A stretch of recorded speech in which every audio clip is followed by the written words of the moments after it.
अब इसी क्वेश्चन को देखिए, जैसे ये पूछ रहा है कि इसमें कौन कौन से संवैधानिक उपबंध किए गए हैं, तो आप इसमें क्या लिखिएगा, कहां से शुरू कीजिएगा और किस प्रकार से उसको हैंडल कीजिएगा?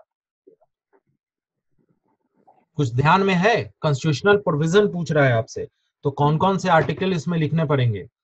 देखो, जब भी ऐसा क्वेश्चन आता है ना, तो इसको इस तरीके के प्रश्न को टैकल करने का 2-3 मेथड होता है। अब ये पहला लाइन में क्वेश्चन खुद कह रहा है कि भारत का संविधान अपनी प्रस्तावना में भारत को एक समाजवादी धर्मनिरपेक्ष लोकतांत्रिक गणराज्य घोषित करता है। इस लाइन में कुछ भी वो पूछ नहीं रहा है आपसे, जस्ट आपको इंटीमेट कर रहा है, बता रहा है कि इंडियन कॉन्स्टिट्यूशन ऐसा है।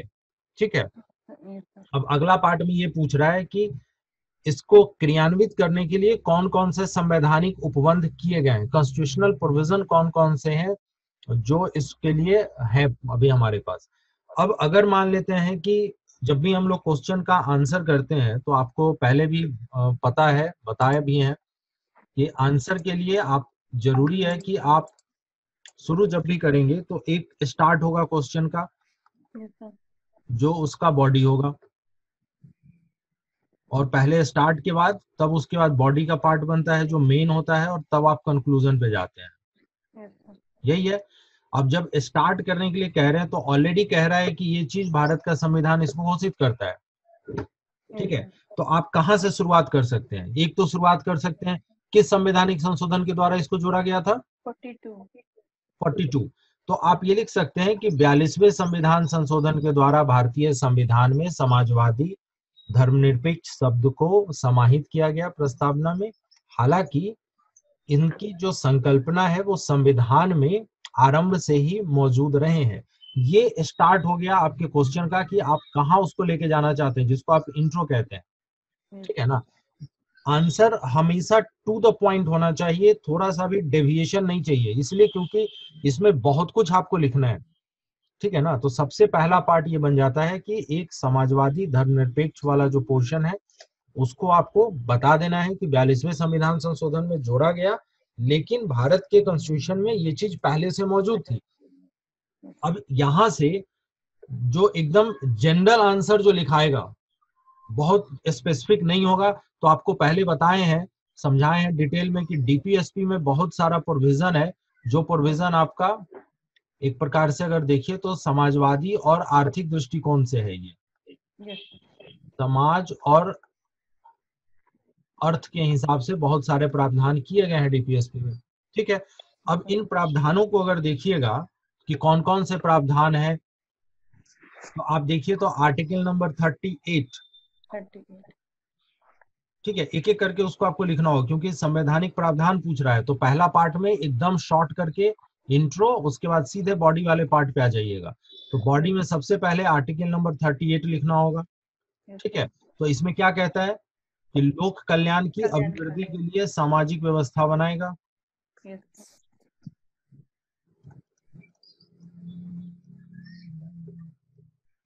अब लोक कल्याण की अभिवृद्धि का क्या मतलब हो गया? लोक कल्याण का यहाँ मतलब ये होता है कि सरकार की जो नीति होगी वो ऐसी होगी जिससे मैक्सिमम पीपल का वेलफेयर होता हो, ऐसा कल्याणकारी नीति को अपनाएंगी जो सामाजिक व्यवस्था में लोक कल्याण में वृद्धि करता हो। तो इसका सीधा सीधा मतलब ये हो जाता है कि जो पब्लिक पॉलिसी है वो सोसाइटी ओरिएंटेड बन जाएगा। ठीक है।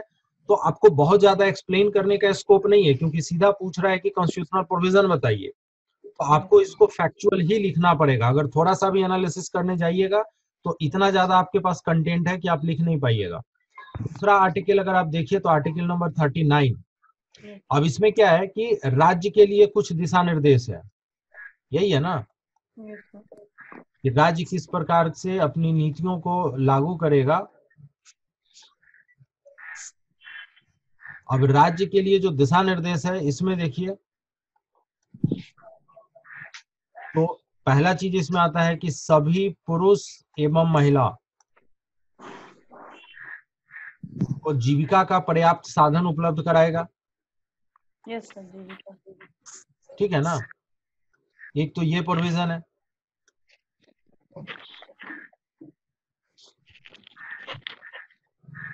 फिर दूसरा आप देखिए, दूसरा कहता है कि आर्थिक संसाधनों का जो वितरण होगा वो सामुदायिक हित के अनुसार होगा। संसाधनों का वितरण आपको ऐसे करना है जिससे सामुदायिक हित का सबसे ज्यादा लाभ मिलता हो। तो इसको ऐसे लिख लीजिए, समुदाय के अनुसार। ठीक है। फिर आप दूसरा देखिए, तो इसमें आपको मिलेगा कि और क्या प्रोविजन था? धन का समान वितरण, धन का संकेंद्रण न हो। Yes sir. ऐसी व्यवस्था बनाए ताकि धन का संकेंद्रण न हो। अब धन का संकेंद्रण न हो तो इसका अर्थ ये निकलता है कि किसी खास वर्ग के पास पैसा नहीं जाना चाहिए, तो समाज का मैक्सिमम हित होना चाहिए। ये सारे के सारे जो प्रोविजन है ये समाजवाद के दृष्टिकोण से है। फिर आप देखिए तो समान कार्य के लिए समान वेतन। Yes sir.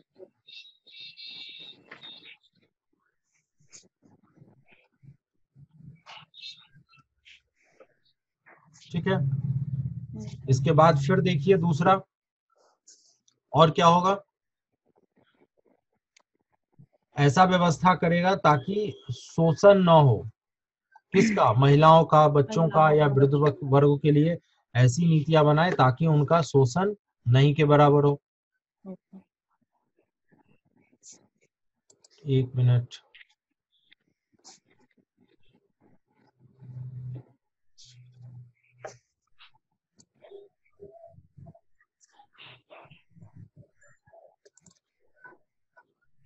ठीक है। दूसरा आप देखिए इसमें तो और क्या हो सकता है बताइए थोड़ा। 42 आएगा सर इसमें। और क्या हो सकता है? 41 आएगा सर। काम शिक्षा, 41 बिल्कुल आएगा। काम शिक्षा और लोक कल्याण, लोक सहायता का अधिकार बिल्कुल आएगा। अब जैसे इसमें क्या होगा कि दूसरा अगर मान लीजिए कि हम लोग इसको ऐसे लेते हैं, इसको मिटा दें, लिख लिए हो? Yes sir. अब दूसरा आप देख लीजिए तो 39A से शुरू करो, सीक्वेंस में चलिए। ये भी जुड़ेगा, जुड़ेगा ना? Yes sir. 39A में क्या है? वही जीविका का सर। 39A में है आपका निःशुल्क विधिक सहायता। 39 सर। 39A कुछ और है क्या बताओ? अरे 39A, दिस वन। अच्छा, यही है ना इसमें? देखो आर्टिकल्स वगैरह ना, आप लोग कुछ आर्टिकल है जिसको याद कर लीजिएगा, ये आपको एग्जाम में बार बार जरूरत पड़ता है। जैसे एक फंडामेंटल राइट्स का आर्टिकल हो गया, फिर आपको डीपीएसपी के आर्टिकल्स हो गए, आपको डिटेल में पता होना चाहिए ये सब। इसके बाद फिर अगर देखिएगा तो प्रेसिडेंट से रिलेटेड कुछ आर्टिकल्स होगा, और इसके अलावा फिर देखिएगा तो पार्लियामेंट से संबंधित कुछ आर्टिकल है, और कुछ आर्टिकल राज्य से संबंधित है, राज्य के गवर्नर और इन सब से संबंधित है। तो आपको ना वो सब आर्टिकल्स ध्यान रहना चाहिए, तभी आकर के आप उसको अच्छे से टैकल कर पाएंगे, नहीं तो दिक्कत। 39 में सर स्त्री लोक सहायता के लिए प्रावधान है। Yes sir. 39 क में ही है सर। यही तो मैं कह रहा हूँ कि 39A है ये। Yes sir. कंफ्यूज कर रहे हो? नो सर, दोनों है सर। लोक सहायता हेतु प्रावधान है ये। यस लोक सहायता का क्या मतलब होता है? लोगों को हेल्प करने के लिए सर इसमें। हाँ, कि जो भी provisions दिए गए होंगे। सरकार जो भी सिस्टम तैयार करेगी वो को सपोर्ट करने के लिए, उनको हेल्प करने के लिए तैयार करेगी। इसके अलावा दूसरा देखिए तो 42 ये कहता है काम की न्याय संगत, मानवोचित दशाओं का सर ये होगा प्रस्तुति का है। न्याय संगत एवं मानवोचित दशा की व्यवस्था करेगा। सर। और महिलाओं को प्रसूति सहायता, यही है, उसका भी बंद है। Yes sir. यही है ना? Yes sir. अब ये काम की न्याय संगत दशा, न्याय संगत दशा मतलब क्या होता है?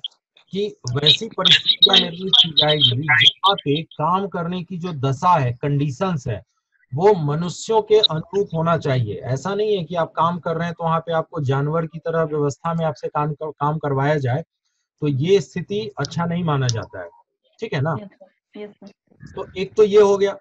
दूसरा फिर आप देखिए इसमें, तो एक कह रहा है कि प्रसूति सहायता उपलब्ध कराया जाएगा महिलाओं को। ठीक है। इसके अलावा आप 43 देखिए। 43 में क्या है? निर्वाह मजदूरी। कर्म कार्य के लिए, यस सर, निर्वाह मजदूरी। निर्वाह मजदूरी का इसका अर्थ होता है कि कम से कम आपको इतना पैसा मिले जिससे कि आपका जीवन चल निर्वाह सके, कर सकते हैं, जीवन यस सर। का निर्वहन किया जा सके। ठीक है। इसके बाद फिर देखिए तो 43 का या जो भी है, ये कहता है कि जो कर्मकार हैं, जो लेबर क्लास के श्रमिक हैं, इनको मैनेजमेंट में, प्रबंधन में हिस्सेदारी मिलनी चाहिए। Yes sir. ठीक है। इसके बाद अगर आप फिर देखिए तो 46 आपका जो है वो SC और ST SC ST के, यस सर, इनके लिए कुछ विशेष प्रावधान करने के लिए प्रोविजन करता है। ठीक है। इसके अलावा आप देखिए तो 47, और 47 में क्या है? पोषणहार, जीवन स्तर, पोषाहार है, तो सार्वजनिक स्वास्थ्य लिखे, जीवन स्तर को ऊंचा करने के लिए। सार्वजनिक स्वास्थ्य की अभिवृद्धि का परिकल्पना है इसमें। Yes sir. ठीक है। अब इसके अलावा देखो कि ये तो डायरेक्टली आर्टिकल्स हैं जो सीधे के सीधे जुड़ जाता है आपको समाजवादी व्यवस्था से। इसके अलावा अगर आप देखिए तो आर्टिकल नंबर 50 क्या कहता है? न्यायपालिका एवं कार्यपालिका अलग पृथक करता है। कार्यपालिका और न्यायपालिका का सेपरेशन होगा, है ना?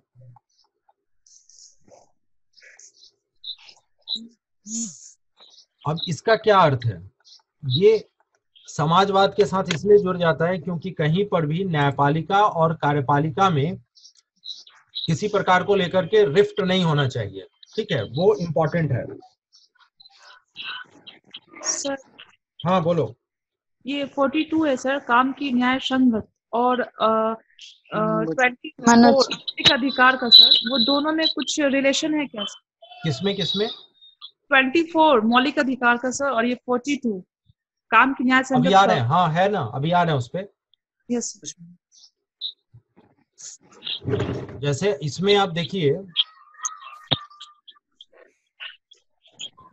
तो एक तो टोटल ये आर्टिकल जो है समाजवाद से जुड़ जाता है। ठीक है। अब समाजवाद को अगर थोड़ा सा और इक्वालिटी के संदर्भ में देखें, एनालाइज करें, ये जो आपके आर्टिकल्स है ना, ये आर्टिकल्स डायरेक्टली रिलेट करते हैं। किसका आवाज आ रहा है? बंद कर लो। ये आर्टिकल्स जो आपके हैं वो डायरेक्टली रिलेट करते हैं, और बाकी के जो आर्टिकल्स हैं वो इनडायरेक्टली रिलेट करेगा। फॉर एग्जांपल इसको मिटा दें। Yes sir.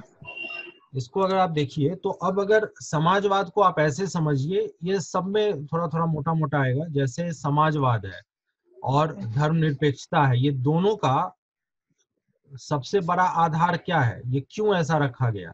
तो ये कहता है कि ये भी समानता चाहता है। ठीक है। और धर्मनिरपेक्षता भी क्या है कि धर्म के आधार पे विभेद नहीं करेंगे, मतलब यह भी समानता की बात करता है। अगर धार्मिक आधार पे डिफरेंशिएशन नहीं किया जाएगा तो एक प्रकार से वह भी तो समानता की ही बात कर रहा है ना। तो ये दोनों प्रोविजन जो है आर्टिकल 14 से लेकर के 18 तक ये डायरेक्ट इनडायरेक्टली लागू हो जाता है। तो पहले जो आर्टिकल आपको बताएं 38 से लेकर के 50 के बीच में, वो सारे आर्टिकल, और 14 से लेकर के 18 के बीच में। अब जैसे 14 है तो आर्टिकल 14 क्या कहता है? तो विधि का शासन होगा। और विधि के शासन का मतलब ही हो जाता है कि किसी के पास कोई विशेषाधिकार नहीं है। ठीक है। और जब किसी के पास कोई विशेषाधिकार नहीं है तो फिर वो समाजवादी दृष्टिकोण से परिचालित होगा, क्योंकि समाज में सभी को समानता का स्तर प्राप्त हो जाएगा। ठीक है। इसके अलावा फिर आप देखिए 15, तो 15 भी यही बात कहता है कि किसी का कोई विशेषाधिकार नहीं होगा, और एक प्रकार से वो प्रतिषेध करता है कि विभेदीकरण राज्य नहीं करेगा। राज्य किसी के साथ कोई भी भेदीकरण नहीं करेगा। ग्राउंड उसमें क्या बन जाता है, बहुत सारे ग्राउंड के अलावा एक धर्म भी है, लिंग, जाति, धर्म भी है, जन्मस्थान। हाँ धर्म भी है लिंग, और भी जाति, बाकी सारे हैं, जन्मस्थान। अन्य फैक्टर भी हैं इस पे। Yes sir. अब धर्म और अन्य फैक्टर है तो ये भी तो इससे और इससे जुड़ जाता है, Yes, ठीक है। इसी प्रकार से आप 16 को देखिए, तो 16 क्या कहता है कि जो सरकारी सेवा है, पब्लिक सर्विस है, इसमें सभी के लिए समान अवसर, yes sir, ठीक है। मतलब यहाँ पर भी समान अवसर की बात। इस संदर्भ में अगर देखिए तो यहाँ पर भी समाजवाद और धर्मनिरपेक्ष, क्योंकि किसी के साथ कोई भी भेद नहीं किया जाएगा, राइट। Yes sir, 17 को अगर आप देखिए तो अनटचेबिलिटी को प्रोविट किया गया है, और वह भी किससे जुड़ जाता है, इन्हीं दोनों से, समानता। Yes, sir. ठीक है। तो 17 फिर 18 को भी देखिए कि कोई आपको हम लोग पदवी नहीं देंगे, कोई उपाधि नहीं देंगे, तो वो भी एक प्रकार से इक्वालिटी की बात करता है, ठीक है ना। तो इनडायरेक्ट तरीके से अगर देखिए तो 14 से 18 ये भी जुड़ जाता है। अब कुछ आर्टिकल्स ऐसे हैं जो धर्मनिरपेक्षता के साथ अलग से संबंध रखते हैं, उसको आपको फिर देखना पड़ेगा कि बाकी के आर्टिकल्स कौन कौन से हैं। तो जैसे इसमें एक आर्टिकल नंबर 25, 25, yes sir, यह है ना अंतःकरण, अंतःकरण, yes sir, अंतःकरण की स्वतंत्रता। फिर आप देखिए 26, yes sir, प्रबंधन, ये कहता है धार्मिक मामलों के प्रबंधन की प्रबंध करने का और प्रबंध करने की क्षमता, ठीक है। इसके अलावा 27, कर संबंधी होगा सर, धर्म की अभिवृद्धि के लिए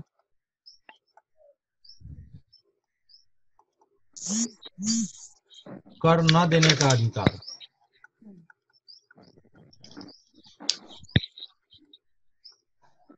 ठीक है। yes sir, इसके अलावा फिर आप देखिए तो और क्या बच गया, 28, राजकीय शिक्षण संस्थान में धार्मिक शिक्षा नहीं दी जाएगी, यही है। yes sir,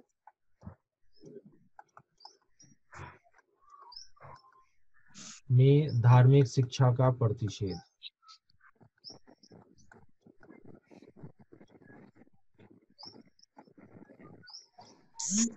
इसके अलावा और क्या बचा, एक टर्म और बच गया है आपका, गणराज्य, लोकतांत्रिक गणराज्य घोषित करता है। अभी तो दो ही टर्म पे फोकस हो रहा था, समाजवाद और धर्मनिरपेक्ष।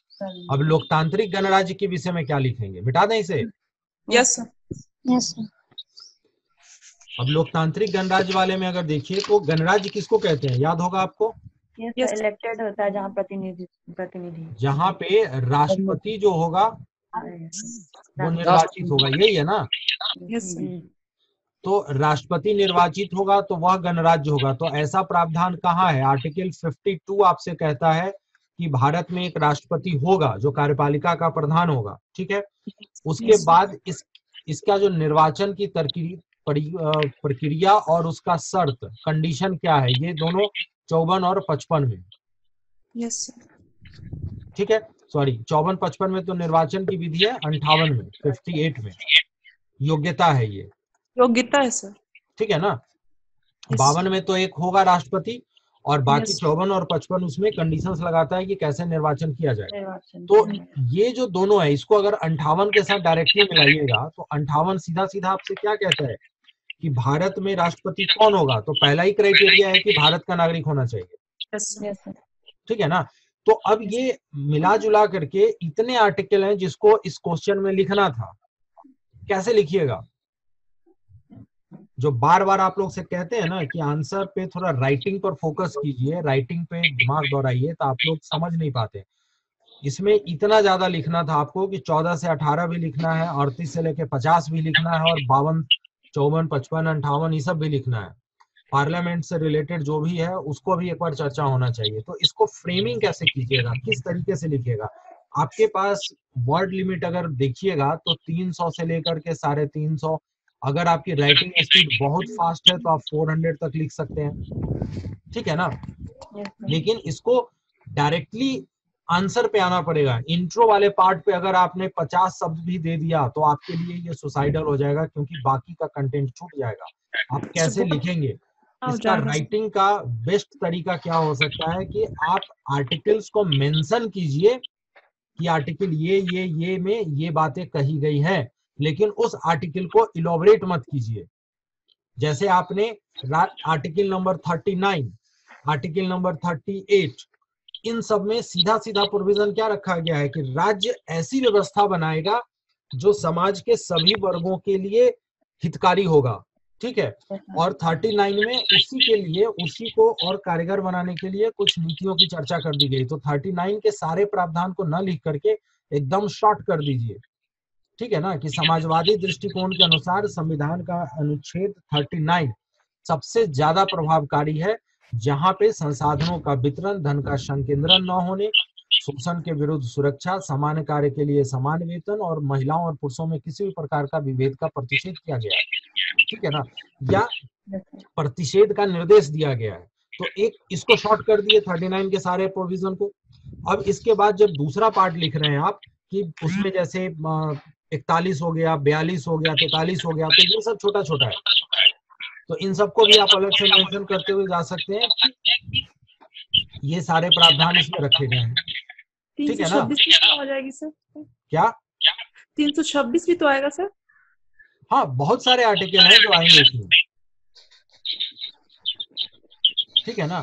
आपको यहाँ ये देखना पड़ेगा कि कौन से आर्टिकल्स को लिखना ज्यादा जरूरी है, अदरवाइज दिक्कत होगी, ठीक है ना। आपको वर्ड लिमिट में ही रहना है। अब मान लीजिए कि आप 14 से 18 अगर आप नहीं लिखते हैं तो सीधा सीधा मतलब है कि एक पूरा पोर्शन ही आपने छोड़ दिया, तो उसको तो छोड़ नहीं सकते हैं, ठीक है ना। फिर इसके अलावा धर्मनिरपेक्षता वाला पार्ट है, उसको नहीं छोड़ सकते हैं। तो इसमें राइटिंग स्किल आपको डेवलप करना पड़ेगा, और बेस्ट ऑप्शन क्या है कि ऐसे क्वेश्चन को आप पैराग्राफ में लिखिए, ठीक है ना, क्योंकि ये क्वेश्चन पॉइंट्स में भी अगर आप लिखिएगा ना सारे आर्टिकल 1 2 3 4 करते हुआ, तो ये बढ़ता चला जाएगा। अब इसमें मिक्स मोड अपनाइए, पैरा प्लस पॉइंट्स, ठीक है ना। अब जैसे एक तरफ कर लीजिए कि समाज केंद्रित प्रावधान कौन कौन से, ठीक है, और इसमें आप डीपीएसपी वाले पार्ट्स को रख दीजिए थोड़ा सा पैराग्राफ में डाल करके, और अगर जरूरत पड़ता हो तो 1 2 3 जैसे 38 39 को डिस्कशन में डाल दीजिए, और बाकी का जो प्रोविजन है उसको डाल दीजिए एक एक लाइन में, और लिख दीजिए कि ये सारे प्रावधान समाजवादी दृष्टिकोण से ही लागू किए गए। इसके बाद फिर आप दूसरा रख लीजिए समानता के हिसाब से। अब समानता वाले में अगर आप लिख रहे हैं तो मेंशन कीजिए कि 14 से 18 है, लेकिन इसमें डील कम से कम 14 15 को जरूर कीजिए, बाकी किसी को कीजिए ना कीजिए। 16 17 18 इसको चर्चा मेंशन कीजिए, लेकिन इसको डील करना पड़ेगा आपको, ठीक है ना। फिर तीसरा अगर आप धर्मनिरपेक्षता वाले में देखते हैं तो 25 26 ये तो लिखना ही लिखना पड़ेगा आपको, 28 क्योंकि ये डायरेक्टली इससे जुड़ जाता है। अब इसको जब 25 26 27 28 को लिखिएगा तो साथ में जरूर लिखना पड़ेगा कि 42वें संविधान संशोधन के द्वारा इसको जोड़ा गया था, लेकिन पहले से संविधान के इन आर्टिकल्स में वैसे प्रावधान सन्निहित है, ठीक है ना। इसके अलावा फिर आप दूसरा देखिए गणराज्य वाले में, तो ये वाला पोर्शन तो मोटे तौर पे अगर बाइफरकेट कीजिएगा, ये किसी का स्पीकर ऑन है क्या, ऑफ कीजिए तो हो गया, ठीक है। इसमें देखिए ये जो रिपब्लिक वाला जो पार्ट है इसको भी आप यहां से लिखिएगा, तो अगर डिस्ट्रीब्यूशन देखें कि 400 वर्ड में कितने पे जाएगा, तो समाजवाद वाला जो है ये दिस वन ये ज्यादा है, तो ये कम से कम आपके 150 पद से कम नहीं होगा। फिर आपको ये वाला पोर्शन ये कम से कम 70 से 80 वर्ड से ये कम नहीं होगा। फिर इसके अलावा धर्मनिरपेक्षता वाला ये वाला ये भी पोर्शन कम से कम 100 वर्ड्स में जाएगा। फिर इसके अलावा गणराज्य वाला ये भी कम से कम आपको 100 के आसपास चला जाएगा, लेकिन सबसे टफ है इसको 150 में रखना, ठीक है ना। आप सबको जोड़ दीजिए तो 150 ये और ये 350 और ये 400 से ऊपर निकल गया। इसको कैसे सॉर्ट कीजिएगा, यही आंसर राइटिंग स्किल में आपको डेवलप होता है। सॉर्ट कैसे करें, नॉलेज कई बार इतना बड़ा नॉलेज को छोटे में करके लिखना पड़ता है और कई बार छोटे को बड़ा करके लिखना होता है, ये एक बहुत बड़ा प्रॉब्लम है, ठीक है ना। तो ये बार बार जब आप आंसर लिखेंगे तभी जाकर के ये डेवलप करेगा, अदरवाइज ये डेवलप नहीं करेगा। Yes sir. क्लियर है? Yes sir. चलिए दूसरा क्वेश्चन देखें। Yes sir.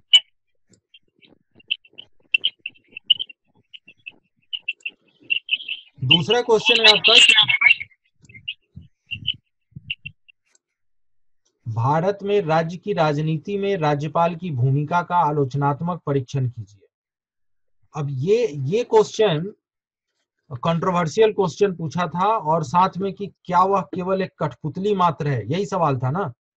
Yes sir. इसको कैसे आप टैकल करेंगे? पॉजिटिव नेगेटिव दोनों इसमें सर मेंशन करना होगा राज्यपाल का सर, क्योंकि अच्छा, आलोचनात्मक पूछ रहे हैं ना सर इसमें। एक मिनट।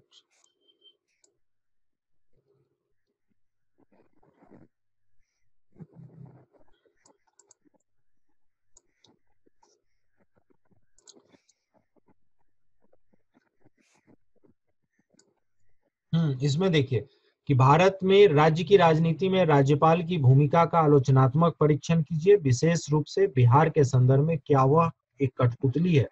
देखिए जब भी ऐसा प्रश्न रहे तो उस प्रश्न को आप बहुत गौर से पढ़िएगा कि इस प्रश्न का कॉन्टेक्स्ट क्या है, कहाँ तक ये आपसे पूछा जा रहा है। ठीक है, इसको यस सर। कैसे आप एनालाइज कीजिएगा, इसकी एनालिसिस कहाँ से होगी बताइए।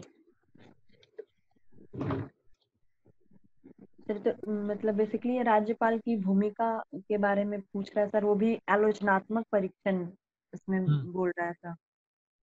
तो इसमें ज्यादा फोकस मतलब पॉजिटिव नेगेटिव दोनों इसका मतलब इसमें देना होगा ना सर, ज्यादा आलोचना पार्ट भी इसमें डालना होगा सर। ठीक है, और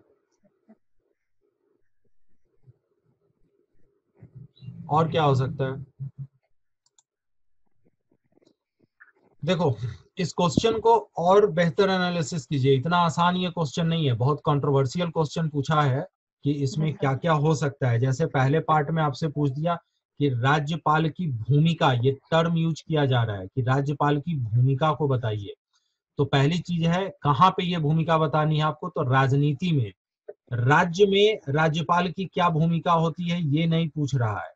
ज्यादातर लोगों ने क्या किया है कि इस क्वेश्चन के आंसर में राज्यपाल की भूमिका को एक्सप्लेन कर दिया है। ठीक है ना, कि राज्यपाल क्या करता है क्या नहीं करता है उस पर फोकस करके उन्होंने आंसर को कर दिया, लेकिन वो कह रहा है कि राजनीति में क्या भूमिका अदा करता है, ये स्पेसिफिक है ये। तो राज्यपाल राजनीति में जो भूमिका इसकी होती है वो नगण्य होती है, लेकिन अब ये कह रहा है कि इसकी आलोचनात्मक परीक्षण कीजिए। बात समझ रहे हैं ना? Yes sir. तो एक तरफ राज्यपाल से आदर्श स्थिति एक होती है राज्यपाल की। आदर्श स्थिति राज्यपाल की क्या है कि राज्यपाल से उम्मीद किया जाता है कि वह कार्यपालिका का प्रमुख होगा, जो राज्य की कार्यपालिका है उसका प्रमुख होगा, और साथ में उससे उम्मीद किया जाता है कि वह राष्ट्रपति के प्रतिनिधि के रूप में काम करेगा। Yes sir. ठीक है ना। अब ये जो इसके जो अधिकार हैं, इस अधिकारों को अगर इसको इसका वर्गीकरण करें तो दो प्रकार के इसके अधिकार निकल के आते हैं। एक अधिकार जो सामान्य कार्य हैं इसके। अब सामान्य कार्य उसके क्या है? सामान्य कार्य है कि राज्यपाल मंत्री परिषद की सिफारिश पर कार्य करेगा। ये आइडियल कंडीशन है कि राज्य की मंत्री परिषद जो रिकमेंडेशन करेगी वो काम करता रहेगा। अगर वह अपने किसी राजनीतिक विचारधारा से प्रभावित नहीं है तो वह अपने सामान्य कार्य को संवैधानिक दायित्व समझ करके करता रहेगा, कोई प्रॉब्लम नहीं है। ठीक है, लेकिन एक दूसरा पक्ष इसका निकल करके आता है जहां पे उसकी कुछ विवेकाधीन शक्तियां हैं। तो आपका जो क्वेश्चन का ओपनिंग होगा ना, उस ओपनिंग में आप पहले ही क्लियर कर दीजिएगा कि राज्यपाल की भूमिका राजनीति में सामान्य परिस्थितियों में नगण्य के बराबर होती है, क्योंकि संवैधानिक प्रावधानों के अनुसार राज्यपाल से अपेक्षा की जाती है कि वह राज्य मंत्री परिषद की सलाह पर कार्य करेगा और उसके अनुसार ही वह अपने निर्णय लेगा। तो यदि किसी राज्य में संवैधानिक ढांचा या संवैधानिक रूप से सरकार अगर कार्य कर रही है तो वहां पे राज्यपाल की राजनीति में भूमिका नगण्य हो जाती है। किंतु जब राज्यपाल की विवेकाधीन शक्तियां हैं, उसमें जहां पर राज्यपाल से उम्मीद किया जाता है कि वह बिना मंत्री परिषद की सलाह के स्वयं के निर्णय ले सकता है, और यहीं पर राज्यपाल की राजनीति में भूमिका के बढ़ जाने की आशंका होती है। तो ये ओपनिंग ऑफ द क्वेश्चन हो गया कि आप आंसर को कहां लेके जाना चाहते हैं। आप राज्यपाल के सामान्य कार्य वो क्या करता है आप उसको डील नहीं कर रहे, बल्कि आपका जो फोकस पॉइंट होने वाला है वो उसकी विवेकाधीन शक्तियां होंगी। ठीक है ना? Yes, sir. अब जब विवेकाधीन शक्ति को जब डिस्कस करना शुरू करेंगे तो इसके दोनों पार्ट्स हो जाएंगे। एक तो कुछ ऐसे संवैधानिक विवेकाधीन शक्तियां इसको मिली हुई हैं जो इसको करना ही करना है। ठीक है ना? जैसे अब मान लीजिए कि जब ये प्रशासनिक रिपोर्ट अपनी भेजता है कि राज्य का लॉ एंड ऑर्डर का क्या स्थिति है, यहाँ पे संवैधानिक मशीनरी काम कर रही है कि नहीं, आर्टिकल 356 के तहत, तो 356 के तहत जब ये रिपोर्ट भेजता है तो उस स्थिति में ये मंत्रिपरिषद की सलाह नहीं लेता है, स्वयं से निर्णय लेकर के भेजता है। इसी प्रकार से किसी भी विधेयक को राष्ट्रपति के विचारार्थ रखने के लिए, कि अगर सारे विधेयक आते हैं साइन होने के लिए, लेकिन जब ये साइन करना है या किसी विधेयक को राष्ट्रपति के पास भेजना है, ये तय करने का अधिकार सिर्फ इसके पास है। अब मंत्रिपरिषद तो सलाह दे ही रही है कि आप इस पे साइन कर दीजिए, लेकिन राज्यपाल को लग रहा है कि इसको साइन न करके भेजा जाना चाहिए राष्ट्रपति के पास, तो वो उसको रख देगा। ठीक है। इसके अलावा आप तीसरा देखिए, तो थर्ड में आ जाता है कि अध्यादेश अगर इसको कोई जारी करना है तो ये खुद से डायरेक्टली अध्यादेश जारी नहीं कर सकता है। फिर फोर्थ आप देख लीजिए, तो आदिवासी क्षेत्र का प्रशासन है ना? Yes sir. आदिवासी क्षेत्र के प्रशासन का प्रशासन में इसको अलग से कुछ अधिकार मिला हुआ है। तो ये सारे ऐसे अधिकार हैं जिन अधिकारों का पालन करते समय वह मंत्री परिषद की सलाह नहीं लेता है, या फिर यूं कहें कि मंत्री परिषद के सलाह के बिना काम करता है। तो ये सही है? Yes sir. ठीक है ना? अब यहीं से राजनीति में उसकी भूमिका शुरू हो जाती है कि अगर वो 356 का प्रयोग करने लगे और 356 को लागू करने के लिए अपनी रिपोर्ट में रिकमेंडेशन कर दे, तो वो राजनीति में हिस्सा ले लिया। अगर मान लीजिए कि राज्य सरकार कोई एक कानून बनाना चाहती है और कानून को वो रख दे कि राष्ट्रपति के पास विचार के लिए, अब राष्ट्रपति के पास विचार के लिए आप भेज रहे हैं, मतलब क्या कि आप किसको भेज रहे हैं? केंद्र सरकार को भेज रहे हैं। प्रैक्टिकल वे तो यही होता है ना, यस सर। कि वो राष्ट्रपति तो कुछ करता नहीं है, वो तो सबके सब रेफर कर देगा केंद्र सरकार के पास। तो केंद्र सरकार अब बनाई राज्य सरकार विधि और उसका अप्रूवल कौन दे रहा है? तो केंद्र सरकार, क्योंकि केंद्र सरकार के थ्रू होकर के फिर ये राष्ट्रपति के पास जाएगा। Yes sir. है ना? तो कहने का मतलब है कि ये राजनीति में एक प्रकार से इंटरफेयर करने का मौका दे देता है। तो कहीं पर भी जहां विवेकाधीन शक्तियां हैं वहां पर मौका मिल जाता है, और इससे ज्यादा बड़ी शक्ति है विवेकाधीन अगर देखिए तो वह है आपको परिस्थिति जन्य। अब परिस्थिति जन्य जो है, इसमें कौन कौन सी चीजें आती हैं? तो ये सामान्य रूप में ये काम नहीं करता है, लेकिन मान लीजिए कि चुनाव के बाद त्रिशंकु विधानसभा की स्थिति बन गई।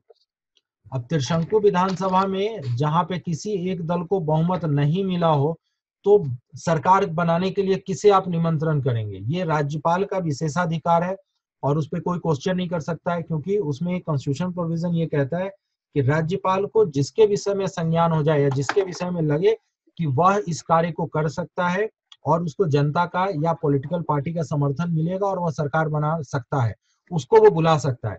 अब यहीं पर उसको मौका लग जाता है कि वो अपने पसंद और नापसंद के व्यक्ति को बुला सकता है और राज्य की राजनीति में वो हस्तक्षेप कर सकता है।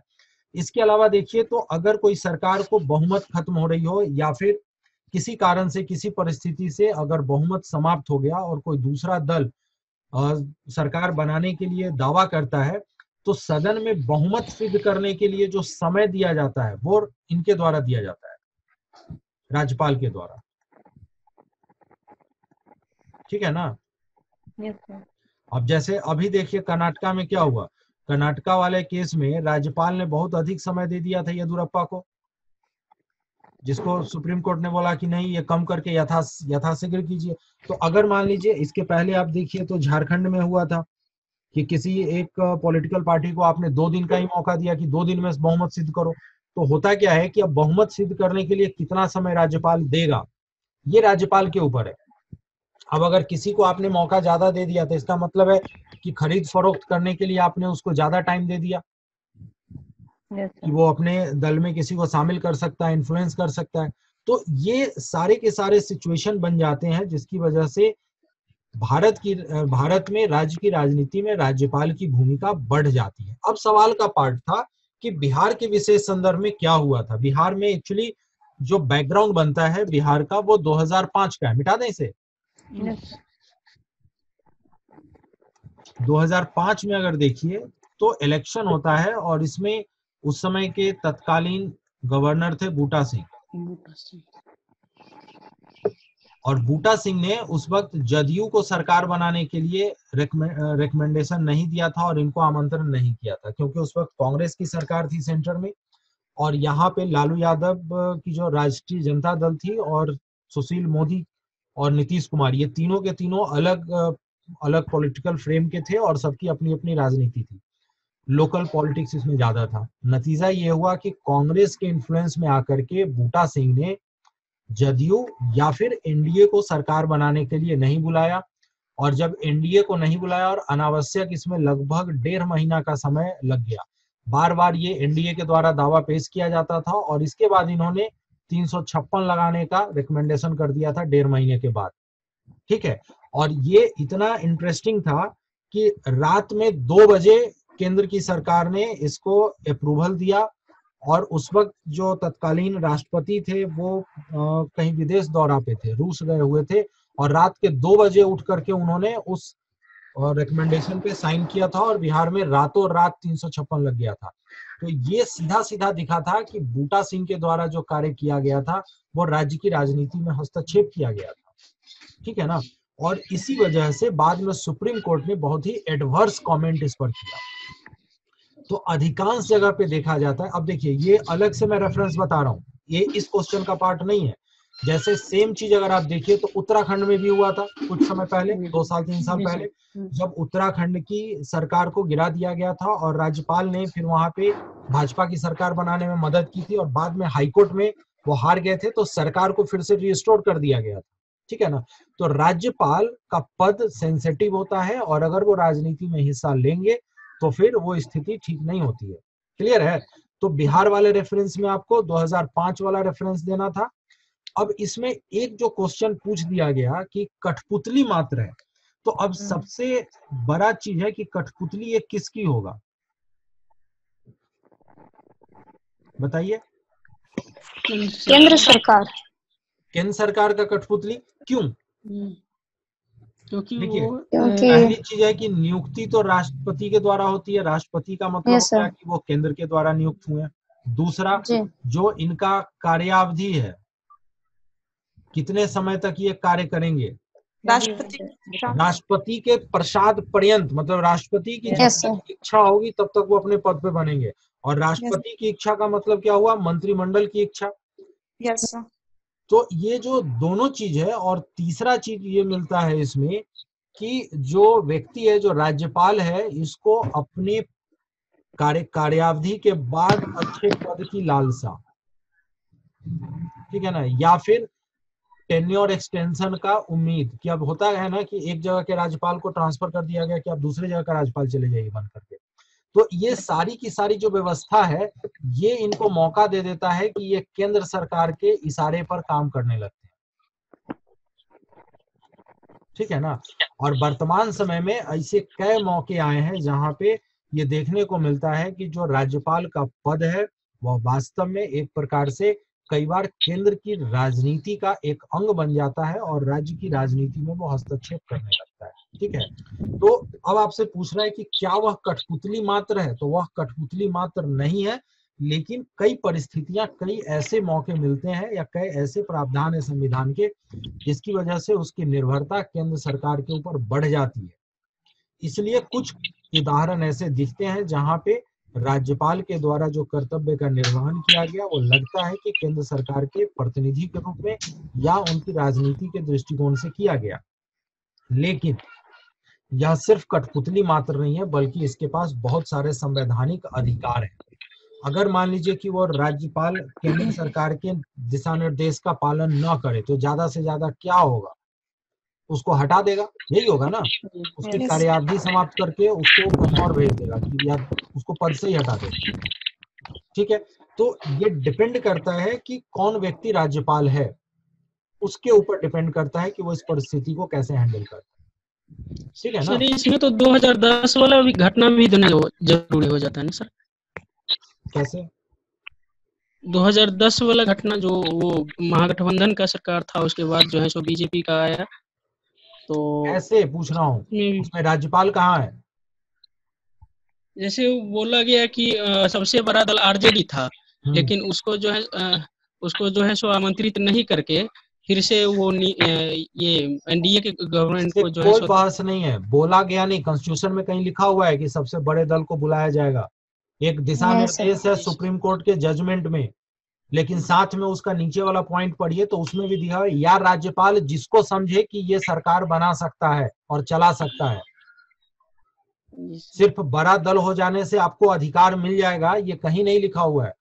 ये एक जनरल सी बात है, सामान्य सिस्टम में माना जाता है कि जो बड़ा दल है, गठबंधन है या कोई भी व्यक्ति है, उसको मौका मिलना चाहिए। अब अगर मान लीजिए कि राजद को बुला के दे देते तो राजद के पास वो नंबर है कहां से कि वो सरकार बना लेते? बड़े तो है, आप कोई दिक्कत नहीं, लेकिन आपके पास अलायंस ही नहीं है सरकार बनाने के लिए, तो आप कर क्या लीजिएगा? तो बुला करके समय बर्बाद करते राज्यपाल। तो यहाँ पर ही ना राज्यपाल की जो विवेकाधीन शक्ति बता रहे थे कि वहीं पर वो आ जाता है कि वो राजनीति में हिस्सा लेने लगता है, और ये तो उसका एक पार्ट है ही जो ऑलरेडी हम लोग एक्सप्लेन किए। लेकिन अब उसको अगर स्पेसिफिक होकर के मेंशन कीजिएगा तो उलझने के चांसेस ज्यादा हैं, क्योंकि इसके दोनों फ्लिप पार्ट है, पक्ष में भी जाता है विपक्ष में भी जाता है, और समझने वाला और पढ़ने वाले के ऊपर डिपेंड करेगा कि वो आपके ओपिनियन से वो रखता है या नहीं रखता है, सहमत होता है या नहीं होता है। ठीक है ना? अगर आप ये कहिएगा कि बड़ा दल होने के कारण ही सबको सरकार बनाने के लिए मौका मिलना चाहिए तो ये गलत है। बड़ा दल का कंसेप्ट इसलिए रखा गया है कि वह सरकार बना सकता है गठबंधन की स्थिति में, और सरकार वो चला सकता है और सदन को उसका समर्थन मिल सकता है। ये सब में ना सख्ता वर्ड लगा हुआ है। लेकिन बाद में राज्यपाल को अगर लगता है कि नहीं, ये सारा व्यक्ति में कोई नहीं, एक दूसरा व्यक्ति ऐसा है जो बन सकता है और सदन उसके पीछे जा सकता है, तो राज्यपाल उसको भी दे देगा मौका। अब जैसे राजनीतिक परिस्थितियां कुछ भी रही हो, झारखंड में मधु कोड़ा निर्दलीय विधायक थे, उसको कौन से आधार पे सीएम बना दिया गया? लेकिन मजेदार चीज था कि 5 साल रह गया ना। Yes sir. तो राज्यपाल को तो ये देखना है ना कि सरकार अस्थायी कैसे बनेगी। अगर किसी और को बना देता तो हो सकता है कि आपस में लड़ मुड़ के फिर 6 महीना में चुनाव कराना पड़ता। तो राजनीति से दूर तो राज्यपाल हो ही नहीं सकता है। कब हो सकता है? जब सब कुछ आइडियल कंडीशन में चलता रहे।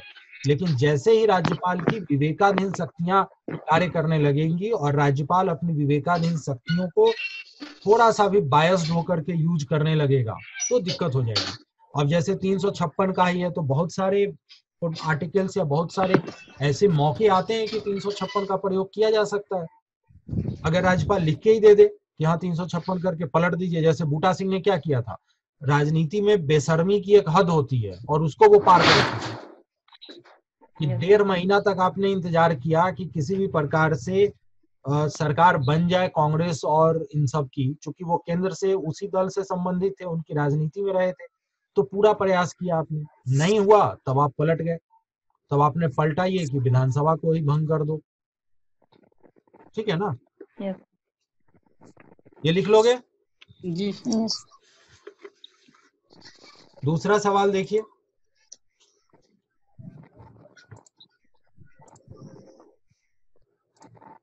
नेक्स्ट क्वेश्चन है, एक और सवाल इंटरेस्टिंग है।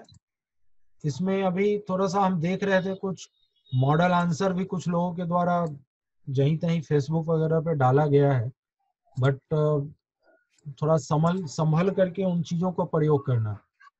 क्योंकि ज्यादातर टाइम जो ऐसी चीजें दी जाती है ना वो क्वेश्चन से जुड़ा हुआ नहीं होता है, ये ध्यान रखिएगा, क्योंकि बहुत ज्यादा लोग ज्ञानी आ गया है पृथ्वी पे। ये क्वेश्चन है, भारतीय शासन में न्यायिक सक्रियता एक नवीन अवधारणा है, विवेचना कीजिए तथा न्यायिक सक्रियता के पक्ष और विपक्ष में दिए गए मुख्य तर्कों को स्पष्ट कीजिए। अब इस क्वेश्चन में क्या लिखा जाना चाहिए, क्या हो सकता है इसका फॉर्म? न्यायिक सक्रियता समझते हो ना, जुडिशियल एक्टिविज्म की बात कर रहे हैं। Yes sir. अब इसका मोटे तौर पे मतलब यह है कि भारत के संविधान में, अब ये पहला पार्ट में क्या कहता है, विवेचना कीजिए। देखिए क्वेश्चन में फर्स्ट लाइन में कोई क्वेश्चन नहीं है, पहले लाइन में जस्ट वो बता रहा है कि ये क्या चीज है, और अगला पार्ट जो है वो कह रहा है कि एक्सप्लेन कीजिए और उसके पक्ष और विपक्ष में बताइए। ठीक है ना? यस तो यहाँ पे कोई कंफ्यूजन नहीं है, आपको क्लैरिटी है कि आपको करना क्या है। अब आपको ये समझना होगा कि विवेचना करने के लिए कह रहा है तो हमको क्या करना है और क्या नहीं करना है। अब विवेचना वाले में जैसे अब इसका इंट्रो का पार्ट आता है, इसके इंट्रो वाले पार्ट में या क्वेश्चन का जो स्टार्ट है इसमें आप क्या लिखिएगा? न्यायिक सक्रियता क्या है? इसमें सिंपल न्यायिक सक्रियता को डिफाइन कीजिएगा कि न्यायिक सक्रियता होती क्या है। अब भारत के संविधान में अगर देखिए तो विधायिका, कार्यपालिका और न्यायपालिका, इन तीनों के बीच में शक्ति का विभाजन किया गया है। ठीक है ना? और सबसे ये उम्मीद किया जाता है कि सब अपने अपने दायरे में रह करके काम करेंगे। क्लियर है? मतलब विधायिका का अर्थ हो गया कि जो पार्लियामेंट है वो अपने दायरे में विधि बनाएगी, कार्यपालिका दायरे में रह करके उसको एग्जीक्यूट करेगी, और न्यायपालिका अपनी न्यायिक व्यवस्था नियमों के अनुसार संचालित करेंगी। तो ये आदर्श व्यवस्था रखा गया है कि चेक एंड बैलेंस है, किसी को किसी के एरिया में इंटरफेयर करने की जरूरत नहीं है। तभी कह दिया गया कि कार्यपालिका और इनका जो है वो सेपरेशन कीजिए विधायिका का। ठीक है ना? अलग अलग होना चाहिए। न्यायपालिका का भी अलग कीजिए, कार्यपालिका ही न्यायपालिका न बन जाए, ये भी व्यवस्था करने के लिए कह दिया गया। अब भारत में जस्ट हिस्ट्री बता रहा हूँ, आप इसको लिखिएगा नहीं, समझने के लिए ये कि भारत में जो अंग्रेजों का शासन था तो उस वक्त जो डीएम हुआ करते थे, आज भी जो डीएम है, इनके पास बहुत सारे जो पावर थे ना, एक प्रकार से ये कार्यपालिका की शक्ति भी थी और इनके पास न्यायिक शक्ति भी थी। ठीक है? अब जैसे पहले का जो राजा था, उस राजा के पास क्या है, न्याय का भी वो हेड होता था और प्रशासन का भी हेड होता था। ठीक है ना? तो हमारा जो रिफाइंड तरीका बना हुआ था अंग्रेजों के समय में, उसमें भी डीएम की स्थिति लगभग वही हो गई थी कि वो एक प्रकार से कार्यपालिका और न्यायपालिका। तो इन दोनों को मिक्स हो जाने की वजह से ना तो वो न्यायपालिका का ही कार्य ढंग से कर पा रहा और कार्यपालिका का, तो न्याय यहाँ पे दूषित हो जाएगा। क्योंकि अगर कार्यपालिका के खिलाफ संरक्षण देना है तो मान लीजिए कि जो व्यक्ति खुद ही गलत निर्णय दिया हो, तो क्या वो अपने खिलाफ कभी न्याय दे सकता है किसी को?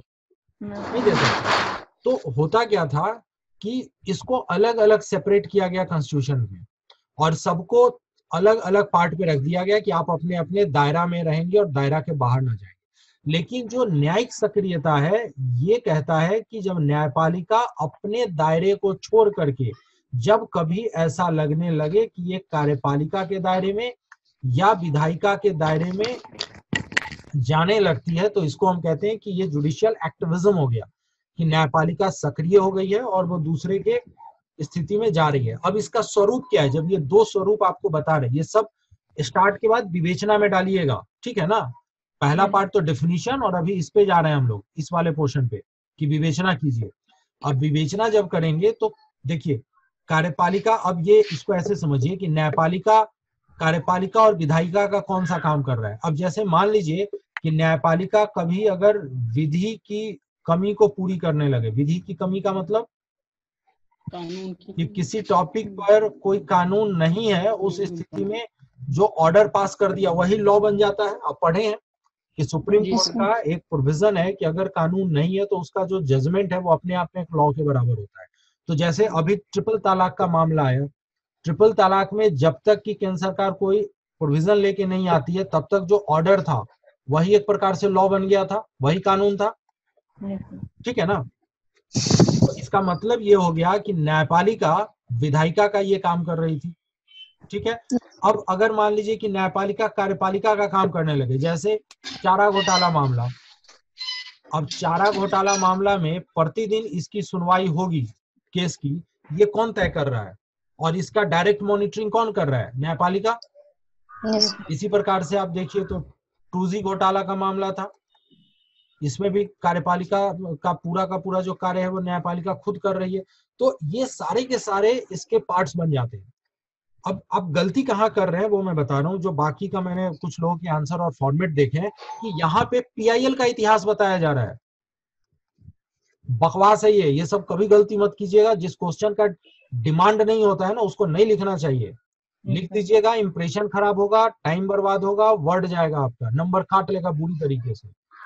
आपको अगर 300 350 वर्ड में लिखना है तो ये सारा चीज समझाने में ही आपको 100-200 शब्द लग जाएगा, ठीक है ना। इसमें मौका कहाँ है कि इतिहास में PN भगवती ने PIL शुरू किया था, उसके पहले चंद्रचूड़ के समय में केस आया था, फिर केहर सिंह का केस था। इतना करने का जरूरत ही नहीं है। आपसे पूछ भी नहीं रहा है, आपसे नहीं पूछ रहा है कि न्यायिक सक्रियता का भारत में ऐतिहासिक विकास क्रम क्या रहा है या किन परिस्थितियों से वो विकसित हुई है, जो उस पर आप जाएंगे। समझ गए? आपको फोकस करना है इस वाले पॉइंट पे कि वो कैसे इन्फ्लुएंस कर रही है। और इसके बाद फिर आप जाइए कि अब जो पूछ रहा है कि इसके पक्ष में दीजिए और विपक्ष में पॉइंट्स बताइए। तो पक्ष में अगर लिखना होगा तो क्या क्या लिख सकते हैं। पहला पॉइंट तो ये दिया जाता है कि जो जुडिशियरी है ये विधायिका को, न्यायपालिका विधायिका को ज्यादा जिम्मेवार बनाती है, ठीक है ना, ज्यादा एक्टिव। यस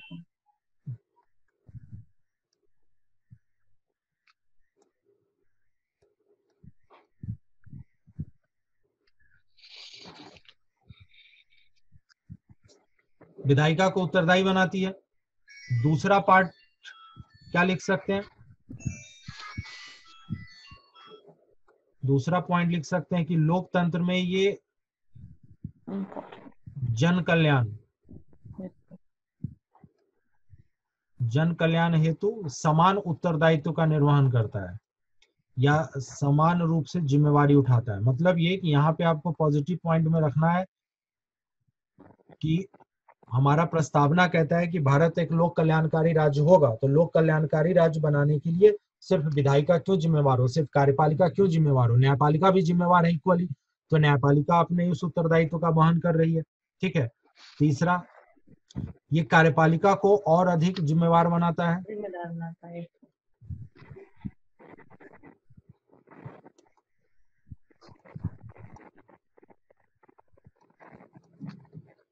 दूसरा चीज कहा जाता है कि अगर जन कल्याण पर ज्यादा बल दिया जाएगा तो लोकतंत्र मजबूत होगा, क्योंकि लोगों को कॉन्फिडेंस आएगा इस व्यवस्था में,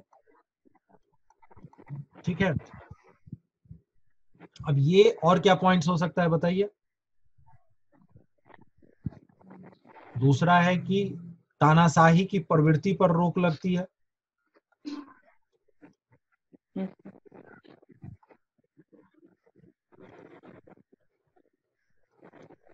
ठीक है ना। तो ये बहुत सारे पॉइंट्स हैं जो निकल करके आता है कि भाई इसके पक्ष में जाता है। अब विपक्ष में क्या क्या जा सकता है,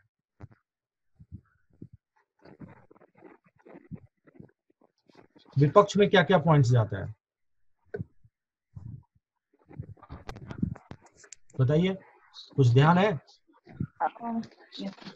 अब अगर आ जाइए कि अगर ये कहा जाए कि विधायिका को ये उत्तरदायी बनाते हैं, पहली चीज क्यों, क्योंकि विधायिका से जो उम्मीद की जाती है कि वह काम करेंगे, तो ऐसा ही आरोप तो लग सकता है क्योंकि न्यायपालिका को उत्तरदायी कौन बनाएगा। अगर देखिए तो न्यायपालिका के पास केस लंबित है, सैकड़ों केस, ठीक है ना। अब ये सैकड़ों केस लंबित है न्यायपालिका के पास।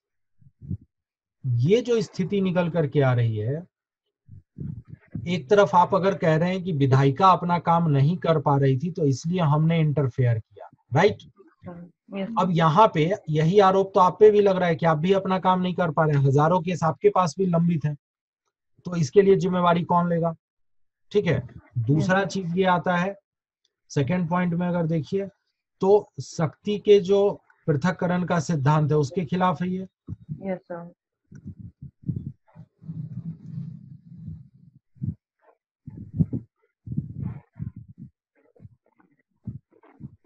फिर थर्ड देखिए, अगर मान लीजिए ये कहा जा रहा है कि विधायिका काम नहीं कर रही है, तो चुनाव के माध्यम से जनता उसको फिर मजा चखाएगी। मतलब कि पब्लिक उससे पूछेगी ना कि आपने ये काम क्यों नहीं किया, तो न्यायपालिका उसमें क्यों इंटरवीन कर रही है। चौथा चीज इसमें आता है कि न्यायपालिका के पास दक्षता का अभाव है जो होना चाहिए।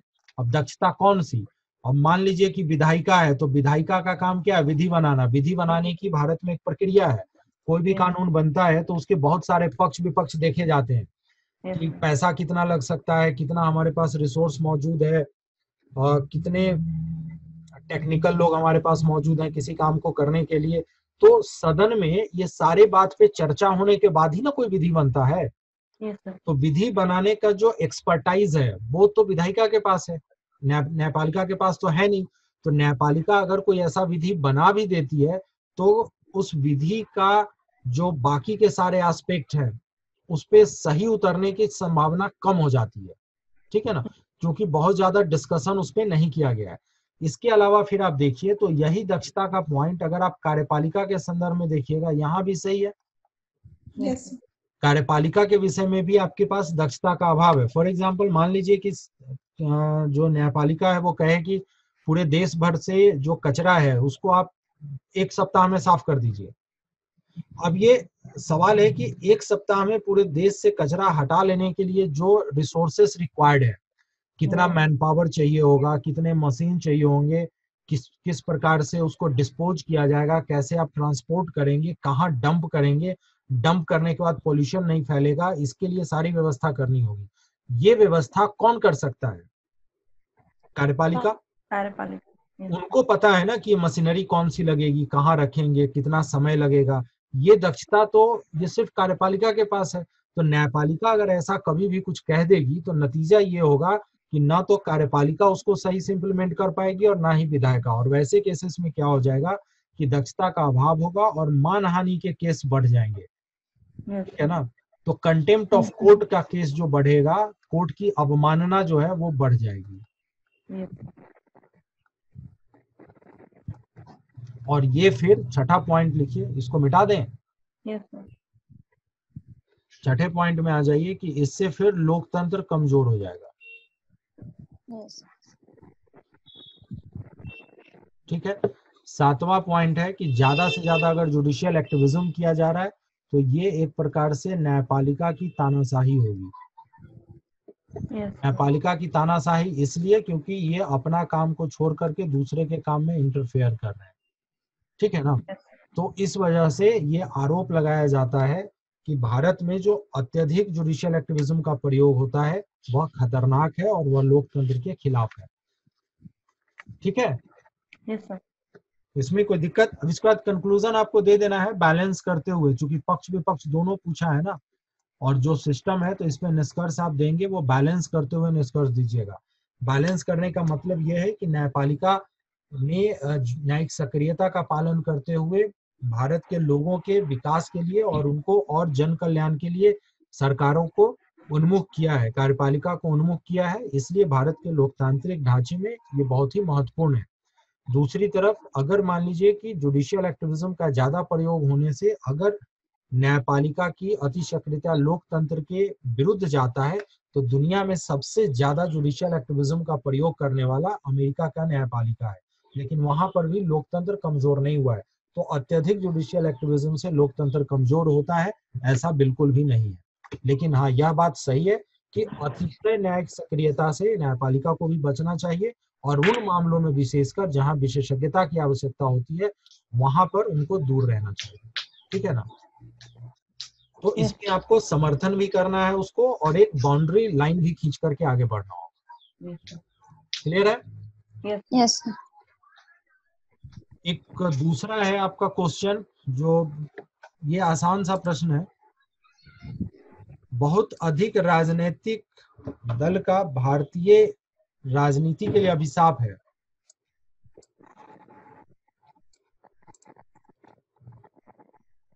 अब ये क्वेश्चन जो है ना, ये क्वेश्चन सबसे आसान है और ये सबसे खतरनाक है। आसान इसलिए क्योंकि जिसको कुछ नहीं आता है वो भी इसको लिख सकता है, और खतरनाक इसलिए है कि आप लिख करके खुश हो जाइएगा और नंबर इसमें नहीं आएगा। तो ये 4 क्वेश्चन में ये ऐसा क्वेश्चन है जो आपको बिल्कुल भी पास कराने में नहीं बल्कि फेल कराने में पूरा योगदान देगा। तो पेपर में क्वेश्चन को जज करना बहुत इंपॉर्टेंट होता है कि आप किसको लिख सकते हैं। जहां कहीं भी फैक्चुअल चीजें लिखने के लिए मिल जाए वो क्वेश्चन हमेशा टेकअप कीजिए, ठीक है ना, क्योंकि वहां पे मार्क्स आपको मिलेंगे ही मिलेंगे।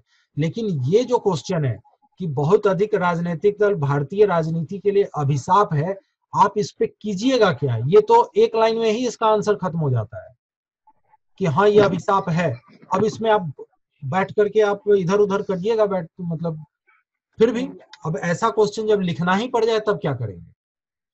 तो ऐसे क्वेश्चन को लिखने का ना मल्टी डायमेंशनल अप्रोच आप यूज कीजिए, तभी जाकर के कुछ फायदा मिलेगा। फॉर एग्जाम्पल जैसे देखिए कि अब पूछ रहा है कि बिहार के संदर्भ में बताइए, ठीक है, तो बिहार के संदर्भ में बताने से पहले आपको भारत की राजनीति के संदर्भ में बताना होगा। भारतीय राजनीति की व्यवस्था क्या है कि हमारे यहाँ बहुदलीय राजनीति होती है। बहुदलीय राजनीति के साथ साथ निर्दलीय भी बहुत लोग होते हैं। और ये हम क्यों रखे हैं कि हर कोई चुनाव लड़ सकता है, क्योंकि हमारी जो लोकतांत्रिक व्यवस्था है इसमें हमने ये प्रावधान कर रखा है कि लोकतंत्र में सब समान है, किसी प्रकार का कोई हम डिफरेंशिएट नहीं करते हैं। इसलिए हर व्यक्ति को मौका है कि वो चाहे तो चुनाव लड़ सकता है और सदन में जा सकता है। तो हमारा इक्वलिटी का कंसेप्ट यहाँ पे आता है। तो पहले पार्ट में आपको इंट्रो या ओपनिंग वाले में इस पोर्शन को क्लियर करना होगा कि जब आप ओपन कहाँ से कर रहे हैं, क्वेश्चन कहाँ बढ़ेगा। तो क्वेश्चन बढ़ रहा है इक्वलिटी के कारण, जो बहुत राजनीतिक दल हैं वो रहेंगे ही रहेंगे। अब ये अभिशाप कैसे है ये बताइए, यहां पर सवाल है कि बिहार के संदर्भ में ये अभिशाप कैसे हो गया। तो आपको ये समझना होगा कि लोकतंत्र की मूल भावना क्या है, इससे रिलेट कीजिए तब आपको कुछ नंबर मिलेगा। मूल भावना ये होता है बहुमत का शासन, राइट। मेजोरिटी का शासन होना चाहिए, यही कंसेप्ट है। अब बहुमत का शासन कैसे होगा, जब ज्यादा से ज्यादा लोग एक ही पार्टी को वोट दें। लेकिन जब बहुदलीय शासन व्यवस्था या बहुदलीय राजनीतिक व्यवस्था होती है तो उसमें क्या होता है, एक दलीय, दूसरा ये, तीसरा ये, चौथा ये, पांचवा ये, छठा, सातवां और ये सो ऑन इंडले से ये बढ़ता चला गया। अब नतीजा क्या हुआ कि जो वोट है वो सबके बीच बंटना शुरू हो जाएगा किसी न किसी कारण से, ठीक है ना। अब नतीजा क्या होगा कि जो कम वोट वाला है वह भी इसका समर्थन कर देगा। जैसे मान लीजिए कि ऐसे समझिए कि कहीं पर 100 वोट है और 100 वोटर 100 है, और इसमें से चुनाव हमारे यहाँ किसको मिलता है, जिसको ज्यादा सीट मिल जाएगा वो जीत जाएगा। ए, बी, सी, डी, ई। अब मान लीजिए कि इस 100 वोटर में से 60% लोगों ने वोट किया, मतलब 60 लोगों का वोट पड़ा, ठीक है। 40 लोगों ने वोट नहीं दिया। अब वोट कैसे पड़ा, तो ए को मिला 10 वोट, इसको मिला 9 वोट, इसको मिला 11 वोट, इसको मिला 22 वोट, और कितना बच गया, कितना हुआ जोरो, तो इसको 8, 60 हो गया जोरो, 42 8 हो गया, हो गया ना। हाँ हो गया। ये 60 वोट हो गया। अब ये 60% वोटिंग हो गई। अब भारत यहाँ पे जब चुनाव हुआ तो जीता कौन, डी। अब ये जो डी जीता, इसको वोट कितने मिले, 22। इसका मतलब ये हुआ कि 78 वोट इसके अगेंस्ट थे। अगर परसेंटेज निकाल लीजिएगा तो मात्र 22% वोट लेकर के ये आ गया। तो ये क्या लोकतंत्र बहुमत का शासन हुआ? नहीं सर। तो फिर आप इसको कहिएगा कि बहुत अच्छा डेमोक्रेटिक कंडीशन है ये। तो जब ये दल की संख्या और बढ़ते चली जाएगी तो ये स्थिति ऐसा ही हो जाएगा, ठीक है ना। तो अब अगर इसको और बढ़ा दीजिए, अभी तो हम लोग 6-7 में देखे हैं ना, अगर इसको 60-70 तक लेकर के चले जाइए, निर्दलीय विर्दलीय सब मिला करके, तो सब अपना कुछ ना कुछ वोट निकाल लेगा, इक्का दुक्का ही सही। तो इससे क्या होगा कि जो जीतने वाला है ना उसका वोटिंग का परसेंटेज घटता चला जाएगा। अगर मान लीजिए कि इस व्यवस्था को 2 ही पॉलिटिकल पार्टी रहती, ए और बी, और 60% वोट होता, तो आपकी मजबूरी है कि आपको इसी दोनों में से किसी एक को देना है। Yes, sir. ठीक है ना। तो उस स्थिति में संभव है कि किसी भी एक पॉलिटिकल पार्टी को, ए या बी को, जो इस 60% में से मैक्सिमम वोट उसको मिलेगा जीतने वाले को, तो थोड़ा बहुत वहां पे हम बहुमत के शासन की तरफ बढ़ सकते हैं। ठीक है। तो भारत की राजनीति में अगर अत्यधिक राजनीतिक दल होंगे तो वोटों का डिवीजन होता है, और इसकी वजह से यह लोकतंत्र में जो बहुमत का शासन है उसके खिलाफ हो जाता है। इसलिए इसको एक प्रकार से अभिशाप के रूप में माना जाता है कि यह भारत की राजनीति के लिए अभिशाप है। दूसरी चीज कि जितने भी ऐसे बहुत सारे दल आ जाते हैं, निर्दलीय आ जाते हैं, उनको चुनाव जीतना होता है। तो चुनाव जीतने के लिए जो उनके मुद्दे होते हैं, वो मुद्दे कौन से होंगे? पहला तो ये समझ में आ गया, ये एग्जाम्पल जो अभी समझा है। दूसरा जो मुद्दा है वो हो गया कि गैर राजनीतिक मुद्दे कम हो जाएंगे, मतलब गैर राजनीतिक मुद्दों का प्रभाव अधिक हो जाएगा और राजनीतिक मुद्दे कम हो जाएंगे। ये समझ में आ रहा है? गैर राजनीतिक मुद्दे क्या होते हैं? जैसे धर्म का प्रयोग करना, जाति का प्रयोग करना, अपने रिलेशन का प्रयोग करना, पैसे का प्रयोग करना, एन केन प्रकारेन चुनाव जीत जाना है, इसके लिए आप व्यवस्था में लग जाते हैं। राजनीतिक मुद्दे वहां पे खत्म हो जाते हैं। ठीक है ना। अब जब राजनीतिक मुद्दे खत्म होंगे तो समाज का जो गौण मुद्दा है वो प्रभावी बन जाएगा। अब गौण मुद्दा, अब चूंकि क्षेत्रीय पार्टियां हैं, छोटे छोटे दल हैं, तो ये तो स्थानीय मुद्दों पर ही ज्यादा फोकस करेंगे ना। तो नतीजा क्या होगा कि राष्ट्रीय मुद्दे जो है वो पीछे छूट जाएंगे। तो राजनीति का ह्रास हो जाएगा ना, कि सब लोग अपना यस अपना मोहल्ला का बात करने लगेगा। मान लीजिए कि एक विधायक को चुन करके आना है दानापुर से, तो वो क्यों दिमाग लगाए कि कोरोना में क्या हो गया और दिल्ली में कितने लोग मर गए या पंजाब में क्या हुआ, केरला में क्या हुआ। वो तो सिर्फ दिमाग लगाए कि दानापुर के आदमी हमको वोट कैसे दे दे और हम कैसे चुनाव जीत करके पहुंच जाए। अब उसके लिए उसको किसी की बर्थडे पार्टी में जाकर के गिफ्ट देना हो तो भी वो करेगा, शादी में जाना हो तब भी वो जाएगा, मैयत में जाना हो तब भी जाएगा। मतलब कि वहां पे ये मुद्दा काम ही नहीं कर रहा है कि किस मुद्दे पे वो चुनाव लड़ रहा है, वो सारा का सारा पर्सनल रिलेशन पे कर रहा है। तो राजनीति में अगर मुद्दे खत्म हो जाएं, राष्ट्र के मुद्दे ना रहे, तो फिर उस राजनीति का ह्रास हो जाएगा। ठीक है ना। और वह भी एक प्रकार की समस्या है, तो यह भी एक अभिशाप की तरह है। फिर दूसरा प्रॉब्लम देख लीजिए कि और क्या हो सकता है। चुनावी खर्चे बढ़ जाएंगे, क्योंकि आपको इलेक्शन कमीशन को सबके लिए फिर व्यवस्था करना होगा, सब अपना अपना पैसा खर्च करेंगे। इसके अलावा चौथा अगर देख लीजिए तो समाज का जो लॉस होता है वह भी, क्योंकि समाज में स्तरीकरण बढ़ जाता है। स्तरीकरण का मतलब ये है कि सोसाइटी फिर उसी आधार पे बंटने लगती है, जैसे जातिगत समीकरण या जाति की प्रबलता हो जाएगी, धर्म का अगर प्रयोग किया जाएगा तो ये हो जाएगा, वर्ग का हो जाएगा, लिंग का हो जाएगा।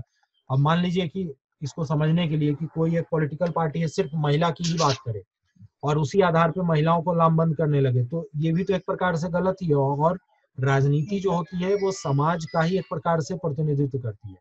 तो ऐसी अगर कोई भी व्यवस्था अगर आप रखेंगे जहां पे बहुत सारे पॉलिटिकल पार्टी होगा, तो फिर उस स्थिति में राजनीति का ह्रास होता है। और बिहार के संदर्भ में भी यही चीजें, आपको सिर्फ इस कॉन्टेक्स्ट को बिहार के संदर्भ में लिख देना था। अब इसको बहुत ज्यादा फैक्चुअल करने के लिए आप ज्यादा से ज्यादा क्या कर सकते हैं, तो 2015 के चुनाव का आंकड़ा अगर आपको ध्यान हो तो आप लिख सकते हैं कि जदयू को कितना % वोट मिला था।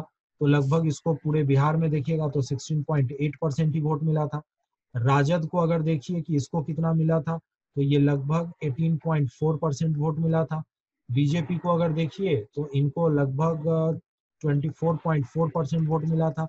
अब ये स्थिति है कि पूरे प्रदेश में किस पॉलिटिकल पार्टी को कितना % वोट मिल रहा है, लेकिन आप देखिए कि सरकार किसका बन गया। तो सरकार में जदयू और आरजेडी ये दोनों मिलकर के पहले चुनाव जीत करके आते हैं और ये सरकार बना लेते हैं। जबकि अगर इस आधार पे देखिए कि सबसे ज्यादा वोट किसको मिला था, तो 24.4% के साथ बीजेपी। तो ये सब फॉर्मूला ना कहीं पर भी फिट नहीं बैठता है, ये सब यूजलेस हो जाते हैं, समझ गए। तो ये दिक्कत है कि आप कभी भी डेमोक्रेसी के अकॉर्डिंग नहीं बढ़ सकते हैं।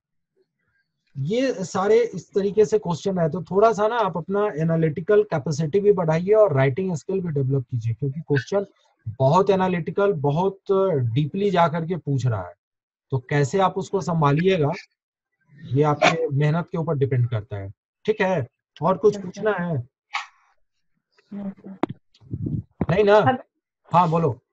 सर जो अभी पॉलिटी का क्लास ले रहे हैं सर, तो अल्टरनेट करके इकोनॉमिक्स का क्लास स्टार्ट कर सकते हो। इकोनॉमिक्स या फिर साइंस टेक देखते हैं। साइंस क्योंकि सर ऐसा होगा कि एक ही पेपर पढ़ने का आदत हो जाएगा, फिर सबको ले जाने के हम लोग को आदत छूट ये जाएगा। भी काफी टफ हो रहा है सर, बहुत क्वेश्चन अभी किए नहीं है। देख लेते हैं, इकोनॉमी या साइंस टेक कोई भी एक स्टार्ट कर लेते हैं, कोई इशू नहीं है। ठीक है, यस सर। रखें फिर आज के लिए इतना ही। Okay sir. ओके चलो, thank you very much. Thank you sir. इसको सेव कर दीजिएगा सर।